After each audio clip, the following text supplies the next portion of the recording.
this. Cool. All right, another day, another week in the first Descendant, and we have patch 1.0.5 or update 1.0.5. Let's go ahead and see what's new. Greetings, Descendants. We are here in the details of the first Descendant update 1.0.5 on Wednesday, July 31st. It's Steam, Xbox Series S and X, Xbox One, PS4, and PS5 will be affected for this update. So, as everyone knows, we have the new Ultimate Descendant, Ultimate Vabi, and this is her splash art right there. Ultimate Vabi modification modules, the Spiral Tide Wave, Bouncy Bubble Bullet has been replaced by projectiles that fly in a straight line. Spiral Tide Waves is stackable and can be fired 3 times in a row and attracts impurities during the Gluttony Intercept battle. Hydro Pressure Bomb, instead of plop plop, she leaps forward and deals damage to enemies around the landing area. The more enemies in the laundry state, the more powerful the damage. And added Ultimate Vabi Amorphic Material. Amorphic Material patterns 11, 44, 115, 30, 55, 113, 223, 52, 73, 87, 110, and 125 can no longer be acquired. You can continue to use the amorphic materials that you already have. So if you already have any of those materials, just use those up, but you will not be able to get any more of those. Added the AA varieties of amorphic material. You can acquire the Enhanced Blueprint, Stabilizer Blueprint, Spiral Catalyst Blueprint, Code of Ultimate Vabi. From them, Ultimate Vabi's Blueprint code materials will replace one of the items available for the original Amorphous. Amorphic material for the AA variant can acquire and use in the same places as the original. So just doing a little bit of variation, AA variant of the morphic material. Now here's the newest Descendant that a lot of people have been looking forward to is Luna. Let's go ahead and see what she's all about. So Luna skills, her passive, improvisation, using any skill increases inspiration engage, which allows Luna to use enhanced skills. Skill 1 is Stage Presence. Using the skill changes Luna's weapon to her unique weapon, performing notes in time to the music by skills or hitting monsters stack increase her skill power modifier. Her second ability is the Passionate Stage. Using the skill makes Luna play upbeat music, increases the skill power modifier of Luna and her allies. Gain the enhanced effect, increases skill power modifier even more, and also increases the skill critical hit rate and damage of allies. So a crit based buffer, nice. Third ability, using the skill makes Luna play relaxing music. Hitting enemies with a note grants the effect that instantly recovers the MP of Luna and her allies. So she is an MP buffer and giver, which is pretty cool. Gains the enhanced effects, increase MP recovery, and reduce skill costs. And then her ultimates or fourth ability, Delightful Stage. Using the skill makes Luna play delightful music. Hitting the enemy with a note increases inspiration gauge and decreases the skill cooldown of allies. Gaining the enhanced effect increases the inspiration gauge even more and immediately resets the cooldowns of allies. Oh, so if you're on a cooldown, just pop the fourth ability or you communicate and then you get instant regen. Interesting.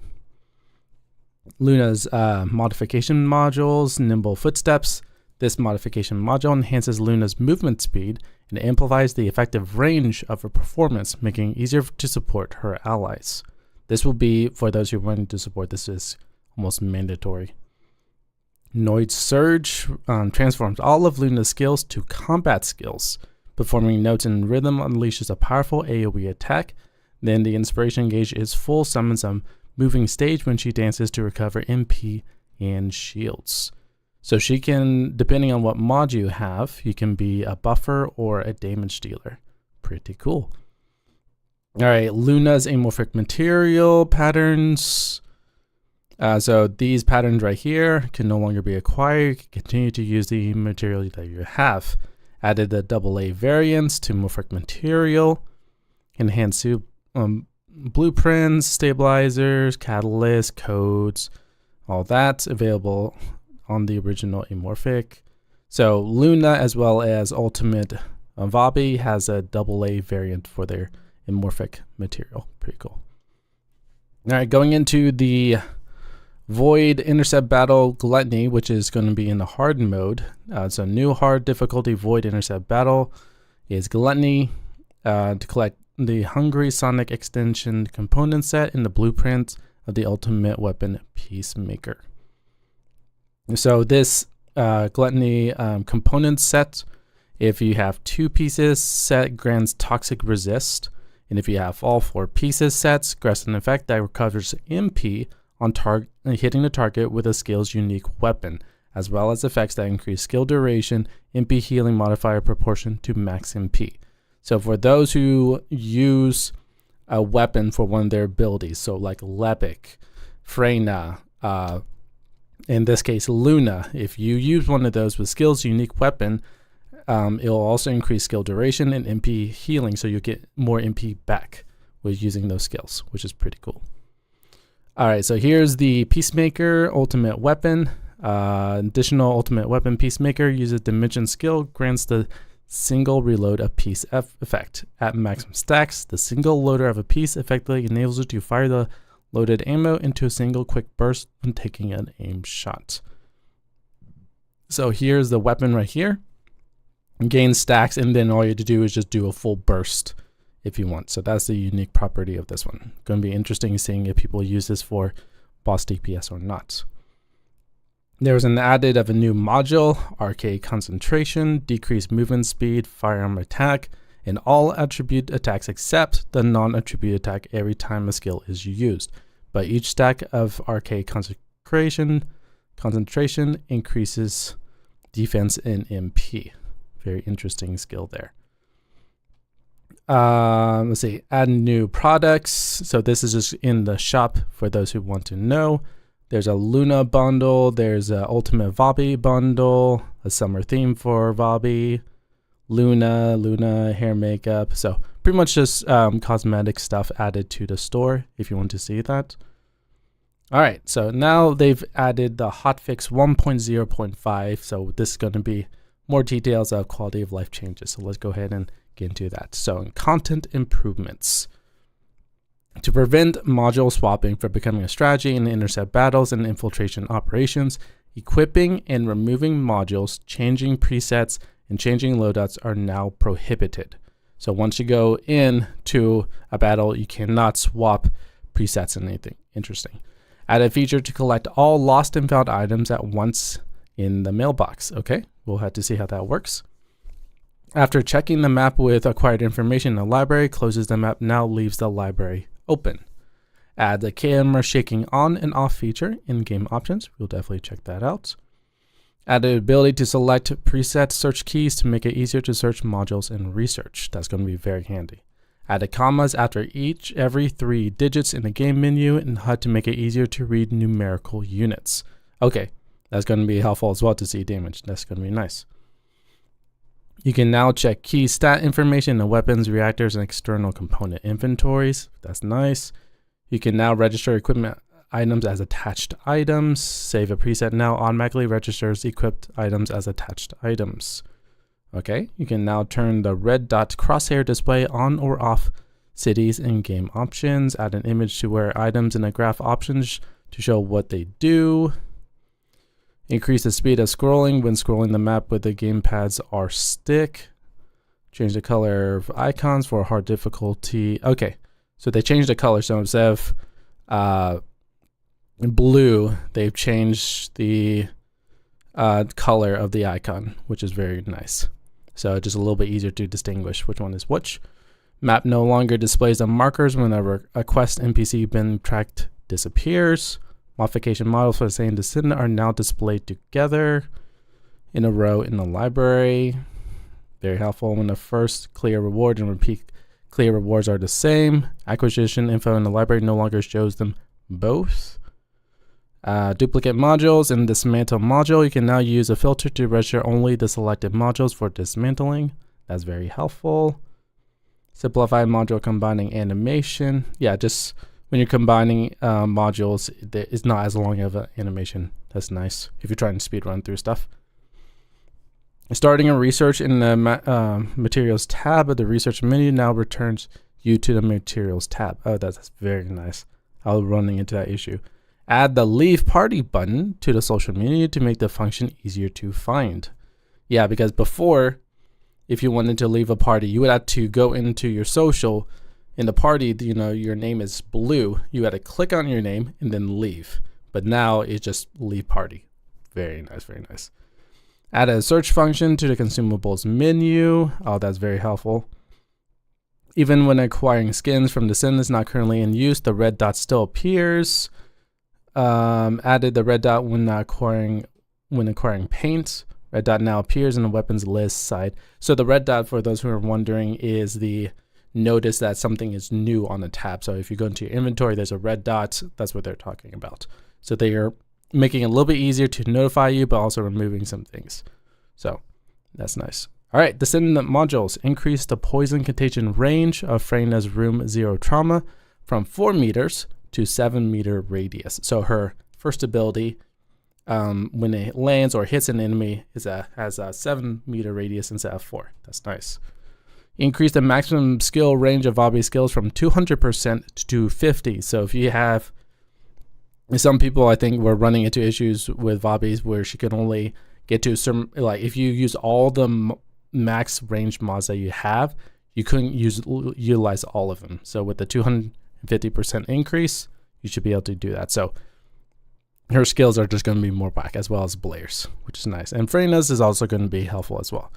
Change a blizzard generation by VS's Glacier Cloud module to be triggered instantaneously without a delay. Change Vabi's Albion Academy Cadet head skin to be dyeable. Okay, that's nice. Change incoming final damage to incoming damage modifier to description of the safe recovery module. Equipment, add a feature in the game options that enable single shot and burst weapons to fire automatically when the fire button is pressed and held. So this will be in your options chat. So if you have like a scout rifle or something, you can do a burst with it now, which is pretty cool. Increase Enduring Legacy's crit hit damage from 1.7. So this is a buff. Increase Secret Garden's critical. Okay. They didn't mention this in 1.0.4's patch, is that they were going to touch up on some of the ultimate weapons. So here's an increase for Enduring Legacy, Secret Garden, Zestra's Devotion. So critical hit damage has been increased, so they will be a little bit more level with everyone. Decrease the trigger rate of bombardment of Greg's Reverse Fates, but now it triggers when the weapon is fired as an unshielded enemies. Equipment now can be dismantled at once with no quantity limit. Ooh, that's going to be nice.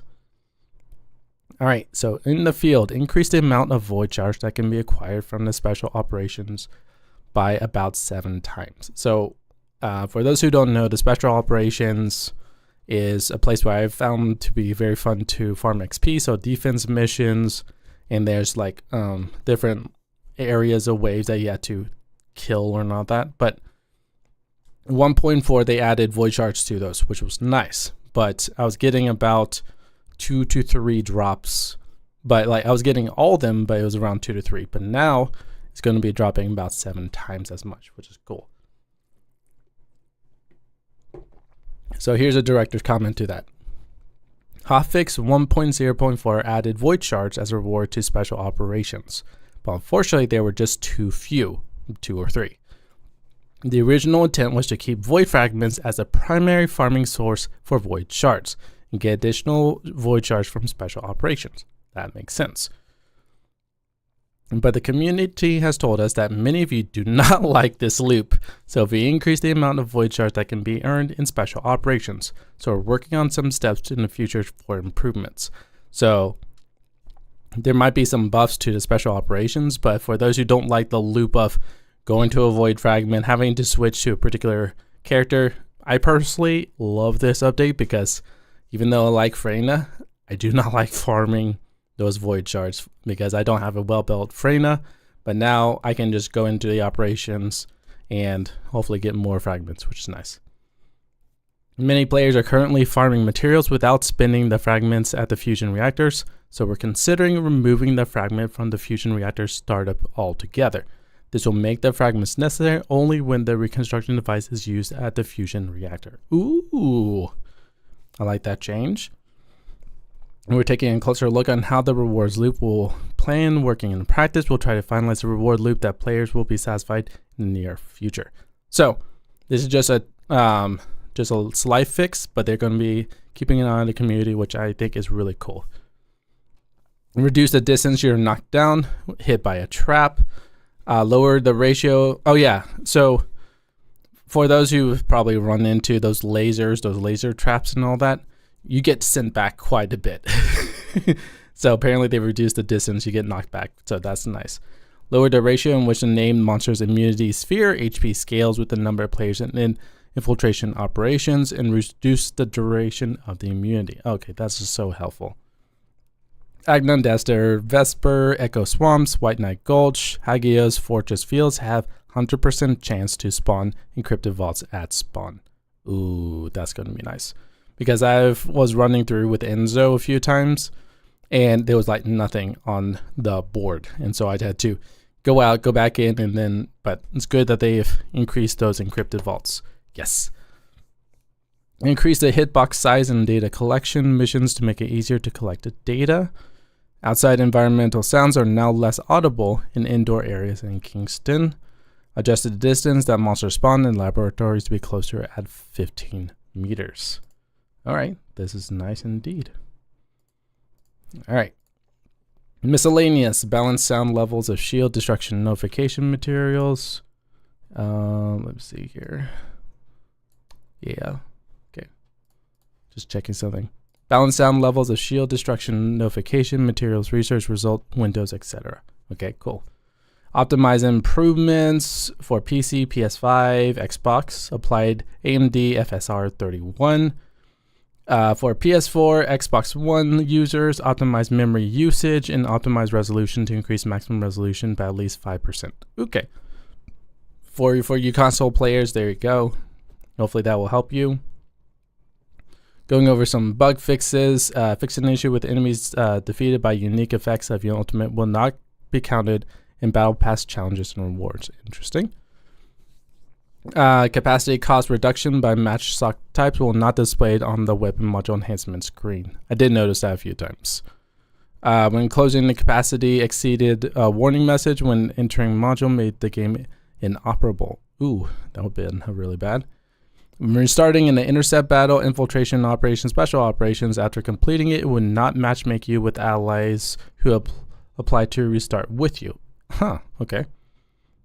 Revise the description of the info screen that incorrectly states that the damage taken increases the higher the incoming damage modifier.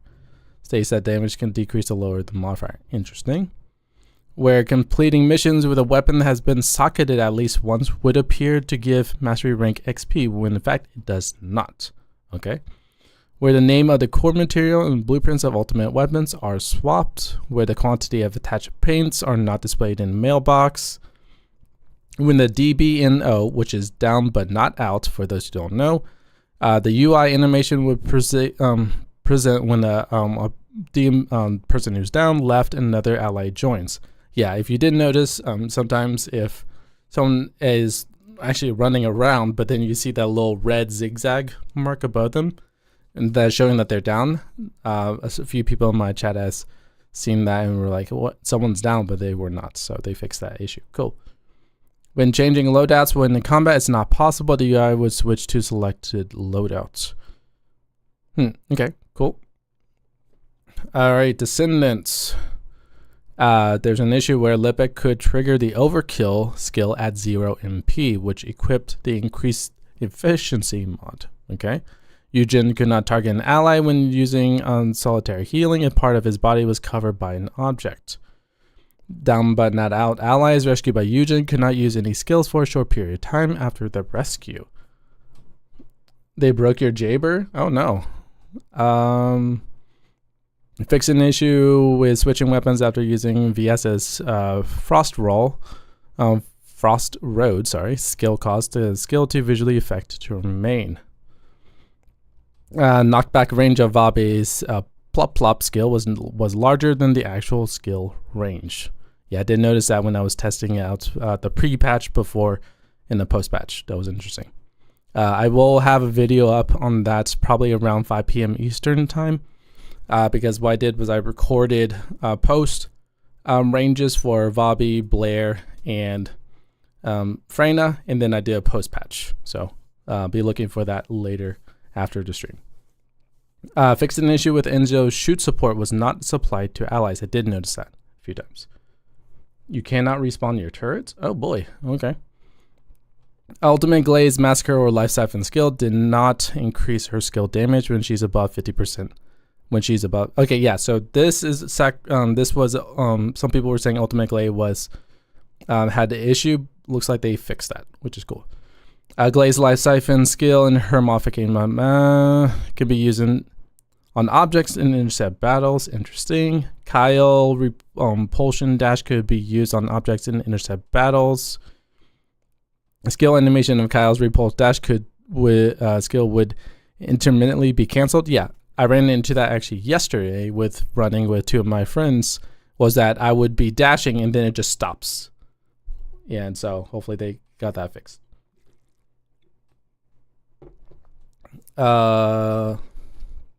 Let's see. Ultimate Bunny's lightning emission can be determined by the amount of electricity she has at the time. Unlike Bunny, the power of Bunny's lightning depends on the amount of electricity she currently has. All right. Bunny's maximum power skill sound pitch went up infinitely and sound like a noise. Yeah, I did notice that a few times. Is that when she's your ultimate, I was like, what is that ringing sound? It was very annoying. SMO would become uncontrollable for a while with the RK explosion skill. Oh wow. Ultimate VS Frost Road with the Absolute Zero module on or Vabe using Laundry Bomb. Ajax placing a barrier on top of it would inflict reflective damage on Ultimate Vabe, VSO or Vabe. Oh wow. So there was some power interactions that was just not helping. Okay, so you could have friendly fire on. Interesting. All right, so going down to equipment. Fix an issue where moving on the field with 3 or 4 different pieces of external component set prevented the 2-piece set effect from being applied. Interesting. Can I link the page? Yeah, sure, most definitely. I will definitely link that. There you go. You're most welcome. Issue with the damage hitting the ultimate weapon King's Guard Lance after it was displayed was recorded in the statistics. Ultimate weapons executioner hit fire actually was lower than what it should be. So whoever's you've been using the executioner, you're gonna have a buff with that, which is nice. Thunder Cage. Its unique effect would deal more than 130 times the damage when monsters were clustered, instead of Electric Shockwave now dealing 2 times damage regardless of the number of enemies. Okay, so it got a buff from 1.3 times to 2 times damage. Very nice. All right, here's a director's comment.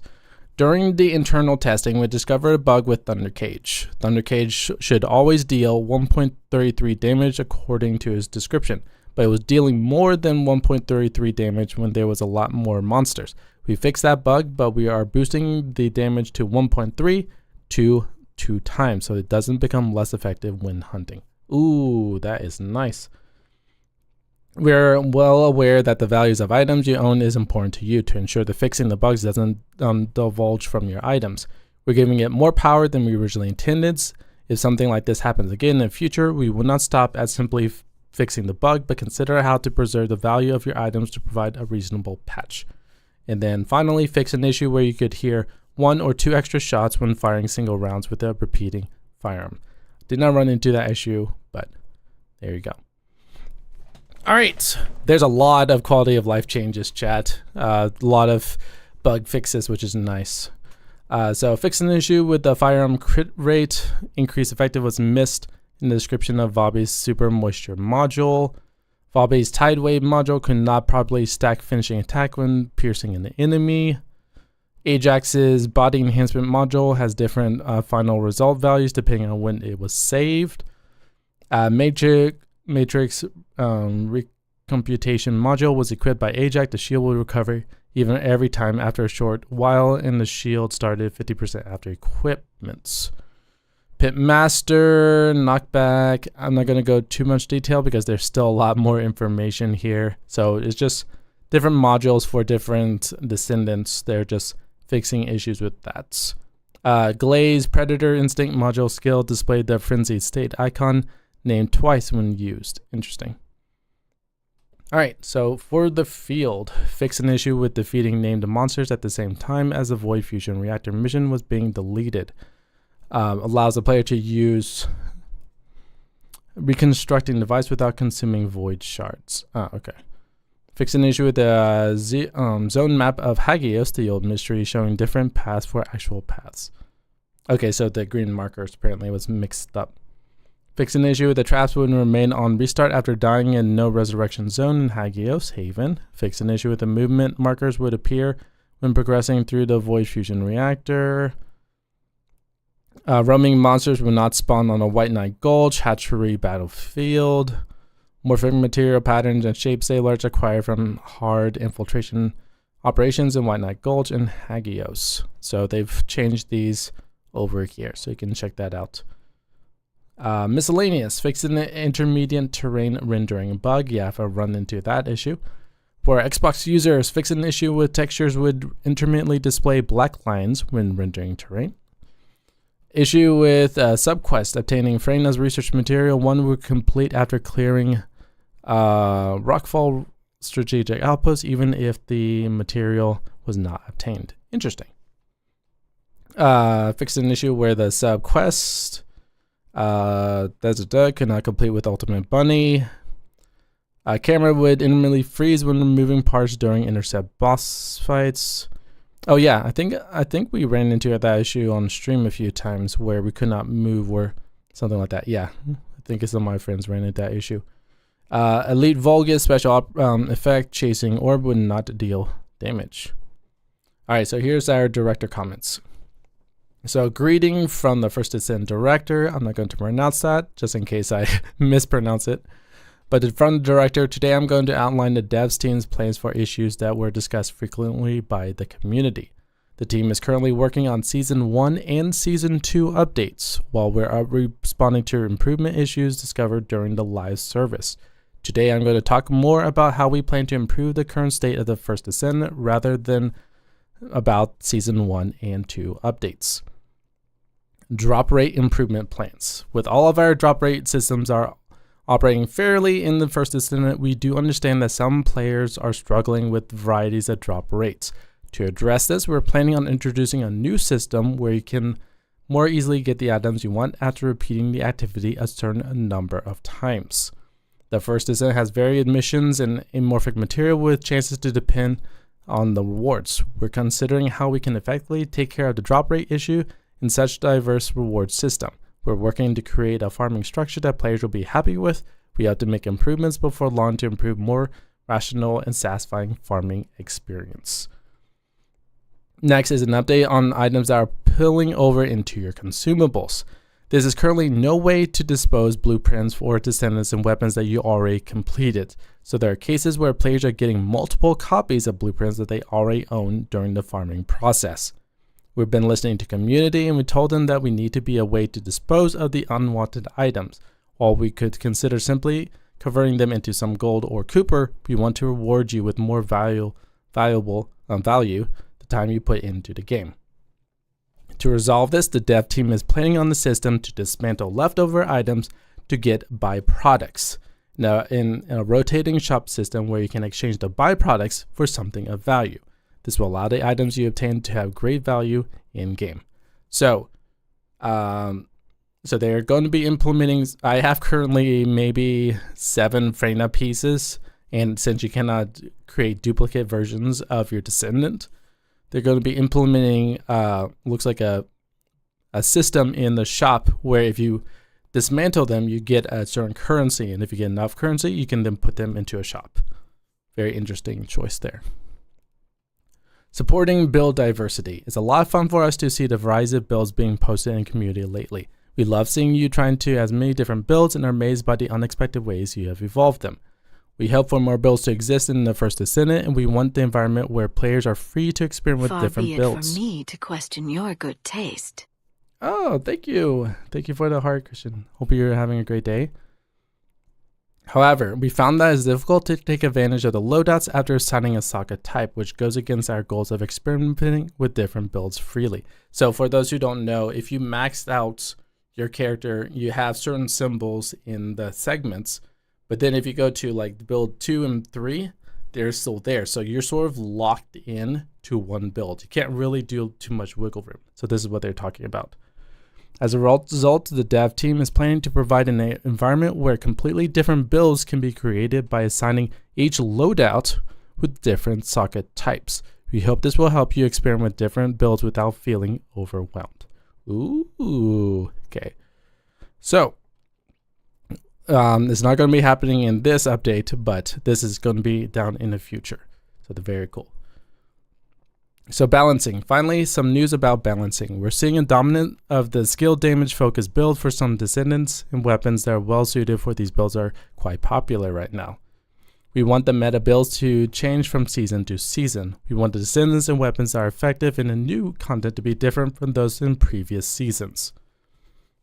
Also, we're looking to increase the proportion of firearm-based combat in the game. We cannot promise all Descendants and weapons will be equally balanced at all times. Far be it from me to question your good taste.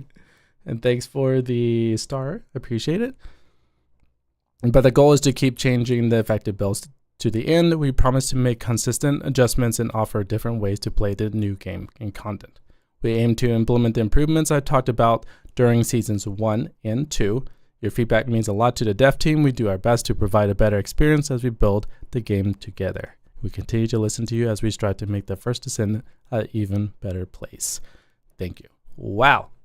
That was a very long hotfix and game update. There was a lot of quality changes. So look, there's a lot of fix issues.